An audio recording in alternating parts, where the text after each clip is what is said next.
ಸುಬ್ರಹ್ಮಣ್ಯ ಲೇಔಟ್ನ techie Sharmila murder ಕೇಸ್ಗೆ big twist ಸಿಕ್ಕಿದೆ.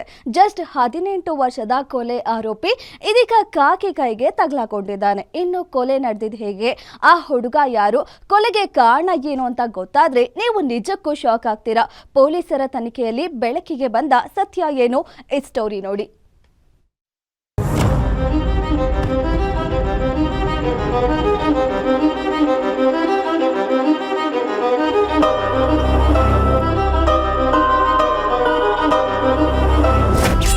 ಟೆಕ್ಕಿ ಶರ್ಮಿಳಾ ಮರ್ಡರ್ ಕೇಸ್ಗೆ ಮೇಜರ್ ಟ್ವಿಸ್ಟ್. ಮನೆಗೆ ಎಂಟ್ರಿ ಕೊಟ್ಟಿದ್ದ 18ರ ಕಾಮಾಂಧ, ಸಾಕ್ಷ್ಯ ನಾಶ, ಹಂತಕ ಸಿಕ್ಕಿ ಬಿದ್ದಿದ್ದೇ ರಣರೋಚಕ.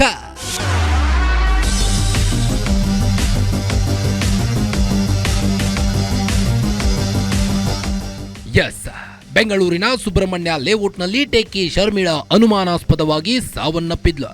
ಬೆಂಕಿ ಅನಾಹುತದಿಂದ ಉಸಿರುಗಟ್ಟಿ ಸಾವನ್ನಪ್ಪಿರೋ ಶಂಕೆ ವ್ಯಕ್ತವಾಗಿತ್ತು.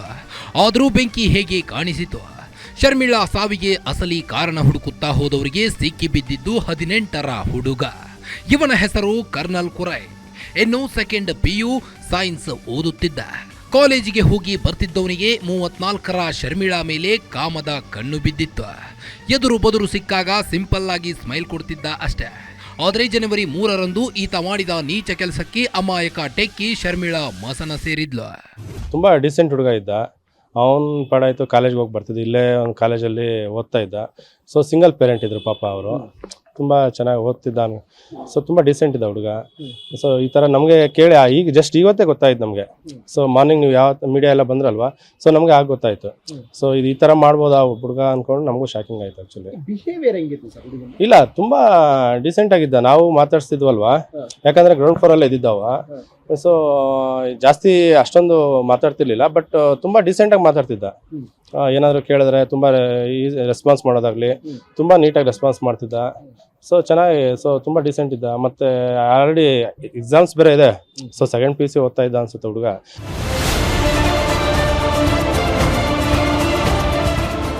ಜನವರಿ 3 ರಾತ್ರಿ 9 ಗಂಟೆ ಈ ಕರ್ನಲ್ ಕುರೈ ಏಕಾಏಕಿ ಟೆರೆಸ್ನಿಂದ ಶರ್ಮಿಳಾ ರೂಮ್ಗೆ ಎಂಟ್ರಿ ಕೊಟ್ಟಿದ್ದ. ಕಿಟಕಿ ಸ್ಲೈಡ್ನಿಂದ ಎಂಟ್ರಿ ಕೊಟ್ಟಾಗ ಏಕಾಏಕಿ ಆಕೆಯನ್ನ ತಬ್ಬಿಕೊಂಡು ಅಸಭ್ಯವಾಗಿ ವರ್ತಿಸಿದ್ದಾನೆ. ಕರ್ನಲ್ ವರ್ತನೆಗೆ ಶಾಕ್ ಆದ ಶರ್ಮಿಳಾ ಆತನಿಂದ ಬಿಡಿಸಿಕೊಳ್ಳಲು ಯತ್ನಿಸಿದ್ದಾಳೆ. ಆದರೆ ರೊಚ್ಚಿಗೆದ್ದಿದ್ದ ಕಾಮಾಂಧ ಮೃಗದಂತೆ ತಳ್ಳಿದ್ದ. ಆಗ ಶರ್ಮಿಳಾ ತಲೆಗೆ ಗಾಯವಾಗಿ ಮೂರ್ಛೆ ಹೋಗಿದ್ದಾಳೆ. ಇದರಿಂದ ಗಾಬರಿಗೊಂಡವ ದಿಂಬಿನಿಂದ ಉಸಿರುಗಟ್ಟಿಸಿ ಸಾಯಿಸಿದ್ದಾನೆ. ತಾನು ಬಂದಿದ್ದ ಬಗ್ಗೆ ಕುರುಹೆ ಸಿಗದಂತೆ ಪ್ಲಾನ್ ಮಾಡಿ ಇಡೀ ರೂಮ್ಗೆ ಬೆಂಕಿ ಹಚ್ಚಿ ಮುಟ್ಟಿದ್ದೆಲ್ಲ ಐಟಂಗಳನ್ನ ಬೆಂಕಿಗೆ ಹಾಕಿ ಶರ್ಮಿಳಾ ಮೊಬೈಲ್ ಜೊತೆ ಎಸ್ಕೇಪ್ ಆಗಿದ್ದಾನೆ. ಫೈರ್ ಬೆಂಕಿ ಇದು ಆಕಸ್ಮಿಕ ಬೆಂಕಿ ಬಿದ್ದಿದೆ ಅಂತ ಒಂದು ಮನೆಯಿಂದ ನಮ್ಮ ಕಂಟ್ರೋಲ್ ರೂಮ್ ಮತ್ತು ಫೈರ್ ಔಟ್ ಮಾಹಿತಿ ಬಂದಿತ್ತು. ಅದಾದ್ಮೇಲೆ ನಮ್ಮವರು ಚೆಕ್ ಮಾಡುವಾಗ ಫೈರ್ ಔಟ್ ಕೂಡ ಬಂದಿದ್ರು. ಅಲ್ಲಿ ಒಂದು ಬಾಡಿ, ಲೇಡಿದು ಬಾಡಿ ಸಿಕ್ಕಿತ್ತು. ಸೊ ಯಾವುದು ಕ್ಲೂ ಇರಲಿಲ್ಲ ಆಗ. ಅದಕ್ಕೋಸ್ಕರ FSL ರಿಪೋರ್ಟ್ಗೋಸ್ಕರ ನಾವು ನಾವು ಹೆಸರನ್ನ ಕಲಿಸ್ತೀವಿ. ಜೊತೆಗೆ ಡಿಟೇಲ್ ಇನ್ವೆಸ್ಟಿಗೇಷನ್ ಮಾಡುವಾಗ ನಂತರ ಗೊತ್ತಾಯಿತು ಇದು ಒಂದು ಮರ್ಡರ್ ಕೇಸ್ ಇದೆ. ಇದು ಮರ್ಡರ್ ಒಬ್ಬ PUC ಒಬ್ಬ ವಿದ್ಯಾರ್ಥಿ ಪಕ್ಕದಲ್ಲಿ ಅವ್ರ ಕಡೆಯಿಂದ ಆಗಿದೆ. ಅವ್ರು ಒಪ್ಕೊಂಡಿದ್ದಾರೆ. ಆದರೆ ಇದರಲ್ಲಿ ಏನೇನು ಎವಿಡೆನ್ಸಸ್ ಇದೆ ಅದು ಬಿಲ್ಡಪ್ ಮಾಡಲಿಕ್ಕೆ ನಮ್ಮ ಇನ್ವೆಸ್ಟಿಗೇಷನ್ ಟೀಮ್ ಅವರು ಪ್ರಯತ್ನ ಮಾಡ್ತಾ ಇದ್ದಾರೆ.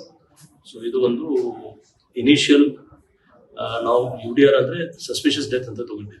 ಸಸ್ಪಿಷಿಯಸ್ ಡೆತ್ ಅಲ್ಲಿ ಯಾವುದು ನಮ್ಮ ಹತ್ರ ಕ್ಲೂ ಇರಲಿಲ್ಲ. ಬಟ್ ನಮ್ಮ ಪೊಲೀಸರು ಒಳ್ಳೆ ಕೆಲಸ ಮಾಡಿ ಇದು ಮರ್ಡರ್ ಕೇಸ್ ಡಿಟೆಕ್ಟ್ ಮಾಡಿ ಆರೋಪಿ ಅವರಿಗೆ ಅರೆಸ್ಟ್ ಮಾಡಿದ್ದಾರೆ.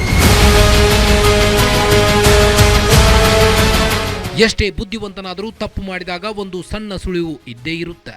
ಅದಕ್ಕೆ ಮೂಲ ಕಾರಣ ಈ ಕೇಸ್ ಸಾಕ್ಷಿಯಾಯಿತು. ಶರ್ಮಿಳಾ ಬೆಂಕಿ ಹಚ್ಚಿ ಮೊಬೈಲ್ ಹೊತ್ತೊಯ್ದವ ಘಟನೆ ಬಳಿಕ 3 ದಿನಗಳ ನಂತರ ಮೊಬೈಲ್ ಫೋನ್ ಆನ್ ಮಾಡಿ ತನ್ನದೇ ಸಿಮ್ ಹಾಕಿದ್ದಾನೆ.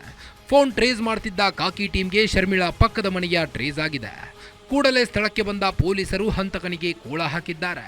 ಆರೋಪಿ ವಿರುದ್ಧ ಕೊಲೆ ಹಾಗೂ ಅತ್ಯಾಚಾರದ ಪ್ರಕರಣ ದಾಖಲು ಮಾಡಿಕೊಂಡು ಇನ್ನ ಶರ್ಮಿಳಾ ಮೇಲೆ ಅತ್ಯಾಚಾರ ನಡೆದಿದೆಯಾ ಅನ್ನೋದ್ರ ಬಗ್ಗೆ ಅನುಮಾನವಿದ್ದು ಸ್ಯಾಂಪಲ್ ಕಲೆಕ್ಟ್ ಮಾಡಿ FSLಗೆ ರವಾನಿಸಿದ್ದಾರೆ. Ajay Kumar, crime bureau, guarantee news, Bengaluru.